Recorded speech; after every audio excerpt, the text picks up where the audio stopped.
ભણવામાં ખૂબ હોશિયાર અને નાનપણથી જ ડોક્ટર બનવાનો જોશ.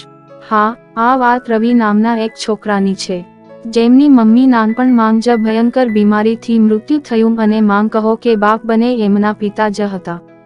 બાળપણથી જ સ્વભાવ સરળ અને દેખાવમાં સુંદર, જાણે કંઈ ખૂટે જ નહીં અને ભણવામાં રવિને ક્યારેય કહી કહેવું ના પડે. રવિનું અને એમના પિતાનું એક સપનું હતું કે રવિ ડોક્ટર બને, એટલે એમને ખૂબ ભણવા અને સારું ભણાવવા એમના પિતા નાનપણથી જ હોસ્ટેલમાં રાખેલ અને રવિ પણ ભણવામાં ખૂબ ધ્યાન આપતો અને આ જ રીતે ધીરે ધીરે એક ડોક્ટર થવાનું સપનું પૂરું થયું. હવે રવિએ એનું કારકિર્દી બનાવી લીધા પછી તે જ શહેરમાં એક ક્લિનિક ખોલે છે. હવે ધીરે ધીરે રવિની ઉંમર થતી જાય એમ એના માંગ કહો કે બાપ એમના પિતાએ રવિનું સગપણ ગોઠવવા માટે બાજુના જ ગામમાં જોવા જવાનું થયું અને રવિ પણ તૈયાર થઈ ગયો. નામ ઉષા, નામ એવા જ ગુણ, ઘરના કામકાજમાં પણ હોશિયાર અને સુંદર, વરી એન્જિનિયર અને જોત જોતામાં જ રવિ અને ઉષાનું સગપણ નક્કી થયું અને ટૂંક સમયમાં લગ્નની તારીખ પણ નક્કી થયા અને લગ્ન પણ થયા. લગ્નની પ્રથમ રાત્રે રવિ ઉષાને એક સ્માર્ટફોન ગિફ્ટમાં આપે છે, જે ફોનની પાછળ રવિ અને ઉષાનો ફોટો તથા નામ લખેલ હોય છે. રવિ અને ઉષાની જોડી જાણે રાધા ને કૃષ્ણ, અપાર પ્રેમ સાથે દાંપત્ય જીવનની શરૂઆત. કોઈ ન કહે કે આ અરેન્જ મેરેજ છે, તેમનો અપાર પ્રેમ જોઈને બધાને એમ જ લાગે કે આ લવ મેરેજ છે. હવે ઉષા અને રવિ બંને શહેરમાં આવે છે, જ્યાં રવિનું ક્લિનિક છે તેનાથી થોડે દૂર નાનું એવું રૂમ ભાડા પર રાખીને પોતાનું દાંપત્ય જીવન પસાર કરે છે. રવિ રોજ સવારે ક્લિનિક પર આવે છે અને બપોરે ઉષા એમને મસ્ત જમવાનું એટલે કે ટિફિન લઈને જાય છે અને દર રવિવારે રજાની મજા માણવા બંને નીકળી પડે છે. ક્યારેક ઊંચા પહાડો માંગ, તો ક્યારેક સિનેમા ઘર માંગ, તો ક્યારેક પ્રાણી સંગ્રહાલય માંગ અને આમ એકબીજાનો પ્રેમ દિવસે ને દિવસે વધતો જાય છે.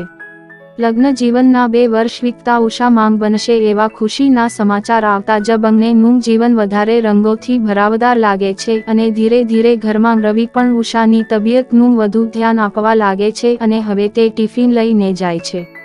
એક દિવસની વાત છે કે જ્યારે રવિને ક્લિનિક સિવાયનું બહારનું એક કામ આવી જતા એ સવારે થોડો વહેલું જવાનું હોવાથી ટિફિન ના બની શક્યું અને રવિ એમ જ ચાલ્યો જાય છે. તો એક તરફ ઉષા પોતાની તબિયત ખરાબ હોવાથી 7મો મહિનો ચાલે છે, છતાં એ રવિ માટે મસ્ત ગરમ ગરમ ટિફિન લઈને જવાનો વિચાર કરે છે અને તે ટિફિન બનાવીને તે રવિને સરપ્રાઈઝ આપવા માટે નીકળે છે.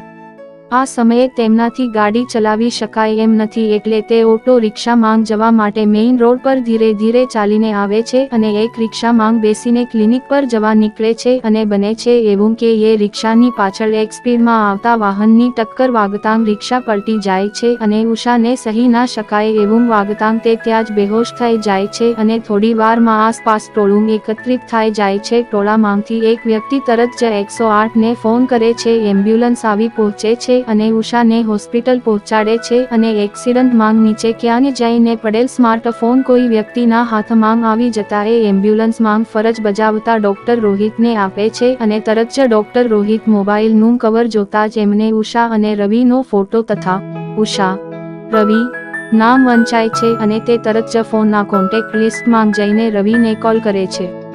ટ્રીન ટ્રીન ઘંટડી વાગતાં જ સામેથી અવાજ આવે છે. હા બોલ ઉષા. કોણ? રવિભાઈ બોલો છો? ઉષાનું એક્સિડન્ટ થયું છે, હું ડોક્ટર રોહિત વાત કરી રહ્યો છું, ત્રિકમનગરમાં રહેલ એપોલો હોસ્પિટલમાં આપ આવી જાવ. હું 108 માંથી ડોક્ટર રોહિત બોલું છું. અમે થોડી જ વારમાં એપોલો હોસ્પિટલમાં પહોંચી છીએ. તરફ પોતાના પેશન્ટ અને ક્લિનિકને સાઈડમાં છોડીને રવિ ચિંતાતુર થઈને એપોલો હોસ્પિટલ જવા નીકળે છે. એક તરફ 108 એપોલો હોસ્પિટલ પહોંચીને ઇમરજન્સી વોર્ડમાં ઉષાને દાખલ કરવામાં આવે છે અને તેમનું ગર્ભમાં રહેલ બાળકનું મૃત્યુ થઈ જાય છે અને ઉષાને હોશ પણ નથી આવી રહ્યો. ઇમરજન્સી વોર્ડમાં પહોંચતા જ રવિ પોતાની પત્નીને કંઈ થયું તો નહીં હોય ને એવા અવનવા વિચારોથી ઘેરાયેલ હતો. ઇમરજન્સી વોર્ડમાં ફરજ બજાવતા ડોક્ટર દશરથ જણાવે છે કે અમે તેમના ગર્ભમાં રહેલ બાળકને ના બચાવી શક્યા અને મિસ ઉષા હજી બેહોશ છે, તેમને મગજના ભાગમાં પણ ગંભીર ઈજા થઈ છે. અચાનક જ ઉષા ભાનમાં આવતા તે કોઈને ઓળખી નથી શકતી. તે એ પણ ભૂલી ગઈ કે પોતાના પેટમાં 7 મહિનાનું બાળક હતું. આવું ક્યારેય રવિએ સપનામાં પણ નહોતું વિચાર્યું કે આવી ઘટનાનો સામનો કરવો પડશે. પણ શું થાય? કુદરતે આપેલ આ દુઃખથી નિરાશ થઈને ઉષાને હોસ્પિટલમાંથી રજા લઈને ઘરે લઈ આવે છે.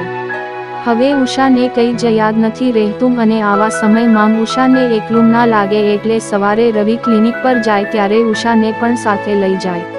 એક દિવસ ઉષા બહુ જ પોતાના અતીતને યાદ કરવાની કોશિશ કરતા મગજની નસ ફાટી જતા હોસ્પિટલમાં દાખલ કરવામાં આવી. થોડી જ વારમાં તેમનું મૃત્યુ થયું. એટલા જ ડોક્ટરના મોઢામાંથી શબ્દ સાંભળતા જ એકાએક શ્વાસ થંભી જાય છે અને રવિનું પણ સારવાર દરમિયાન હાર્ટ એટેકથી મૃત્યુ થાય છે.